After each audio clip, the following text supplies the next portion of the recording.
There's no other car on the market right now that is as swanky, flashy and exciting as the all-new W206 Mercedes-Benz C-Class. But when you're paying 287,000 ringgit for the C200 and 327,000 ringgit for the C300, you ought to be very sure that you're getting the best or nothing. So in today's video, I'm going to help you decide whether the W206 C-Class is the perfect car for you.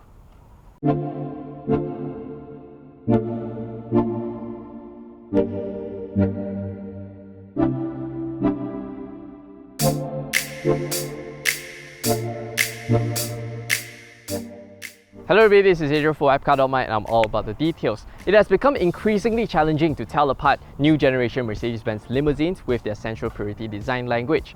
Not so good news for S-Class owners, but great news for C-Class owners. Dubbed as the baby S-Class, the W206 evokes a sense of admiration, more evident in the C300 with the more aggressive AMG line exterior package. Now here's how you tell apart the C200 and C300. On the C200, you get a hexagonal shaped grille with vertical inner slats, while the C300 gets a droopy look with a 3-pointed star pins on the inner side. Of course, wheel sizes are different, 18-inch 5-spoke versus 19-inch multi-spokes on the C300.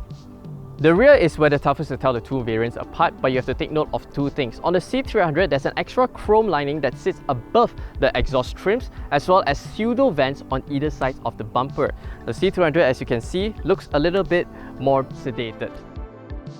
Now, on locally assembled CKD models of the W206 C-Class, Mercedes-Benz Malaysia has added a hands-free powered tailgate function, which opens up 455 litres of boot space. And something to take note on the C200 is that it doesn't come with space-saver spare wheel or tyre repair kit because it runs on RFT tyres, run flat tyres as standard from the factory. On the C300, you do get tyre repair kit because they are not RFTs. Now, if you ever need more space, you can always fold the rear seats down via a touch of a button on either sides.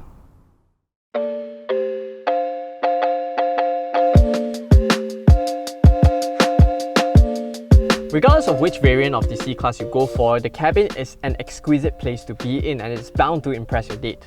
The highlight is definitely this centerpiece right here, an 11.9-inch touchscreen portrait-style infotainment system, which supports wireless Apple CarPlay and Android Auto. Now, it can be quite intimidating to use for first-time owners when you get in because there's a lot of functionalities, a lot of menus, a lot of sub-menus buried everywhere, but I would say that it is actually quite ergonomic to use. Now, why do I say that it's ergonomic?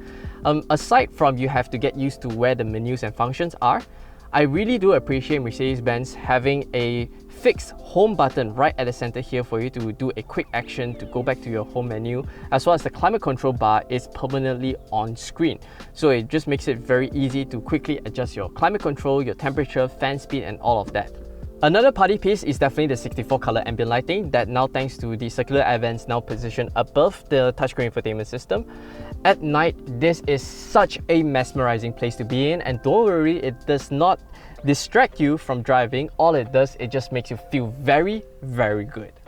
Now, on to other amenities as well as practicality in the C200 include you get a wireless charging tray here, 2 cup holders, some storage space in the center armrest, multifunctional steering wheel with touch-sensitive buttons with a powered telescopic and tilt adjustments, a 12.9-inch digital instrument cluster for the driver, and the side door bins fit a large-size water bottle.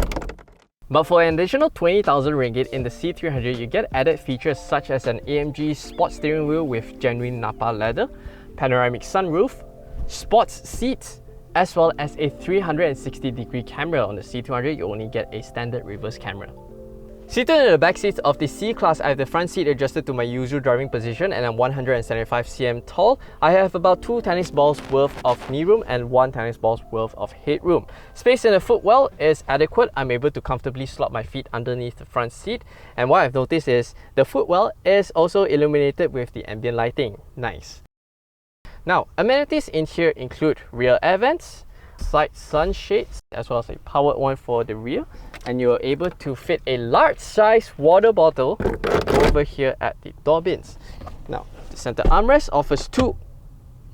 Where's my cup holder? Chill lah, bro. You have to do a 2-step thing right here in the C-Class. Nice. Now, my only complaint in the C-Class, if I may, are these rear air vents. They are not illuminated like the front, and the OCD in me is just bothering me.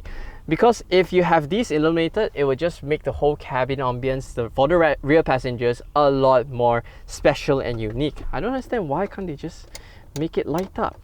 But yeah.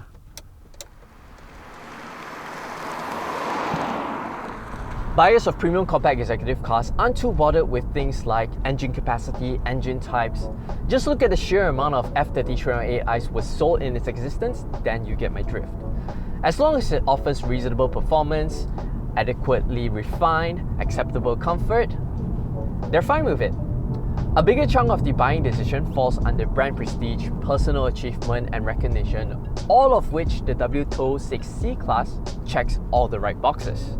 So it doesn't bother the majority of the buyers that the C200 is now powered by a 1.5-litre turbocharged 4-cylinder with EQ Boost mild hybrid tech.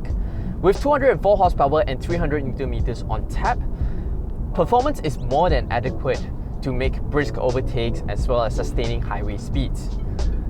And the throttle response is instantaneous thanks to the integrated starter generator that offers 200 Nm of assistance briefly. And the 9-speed automatic transmission just keeps the revs down low as you're cruising on the highway. Of course, the 2-litre C300 with 258 horsepower and 400 Nm of torque has a lot more power reserve at the top end, but what I'm trying to say is you're not getting shortchanged in the C200. In terms of comfort, you're definitely getting a much more comfortable ride in the C200 thanks to its smaller 18-inch wheels as well as thicker profile rubbers compared to the C300. But something that I've noticed compared to the previous generation C-Class, the 206 now rides a lot more supple and has a much more sophisticated ride quality as compared to the 205. The undulations are ironed out much more elegantly and you're not sacrificing in terms of handling for that. So if you ask me between this generation of C-Class and 3 Series, I much prefer the ride and posture of the C-Class simply because it offers a better balance, a sweeter balance between handling prowess as well as comfort. I mean, executive sedan. This C-Class, the ride quality, the ride and handling fits the name of the executive sedan much better. The 3 Series is more of a sports sedan, which I'm not too much of a fan of. This is a much better comfort if you're looking for something that's more executive-like.